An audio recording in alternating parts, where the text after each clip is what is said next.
განსაკუთრებულ კოლაგენზე ამთვის 3 წლის ხომდე დატოვეს ფასდაკლება და იმ ადამიანების გასაგონად, ვინც გეტყვის, რომ ის რა დავლია შედეგი არ მოგცა, რამდენი ხანი დავლიო, როგორი უნდა იყოს.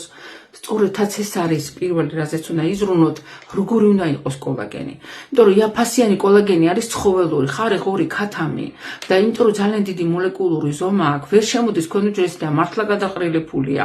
უნდა იყოს თევზის, იმიტომ რომ ძალიან გავს მოლეკულური ზომით ჩვენი უჯრედებს. მერე უნდა იყოს პეპტიდების დონეზე დაშლილი, ანუ გიდროლიზირებული და ჩვენ კოლაგენის მოლეკულური ზომა 600-ჯერ უფრო პატარაა ვიდრე ჩვეულებრივის და ხვდებით ახლა როგორია ბიოშეღწევადობა. მერე უნდა მოიკითხოთ დღიურ დოზაში რამდენია აი ამ კოლაგენზე, რომელზეც ფასდაკლება დღიურ დოზაში შედის 15,000 ერთეული კოლაგენის და დამატებით ჰიალურონი მჟავა და მოგეხსენებათ, რომ ერთდროულად ისინი როგორ უკეთ მუშაობენ. ხო და როცა ხარისხენს დალებთ, მერე უკვე დრო გაითვალისწინეთ, იმიტომ რომ აბა ასაკთან ერთად კოლაგენის დეფიციტი იზრდება.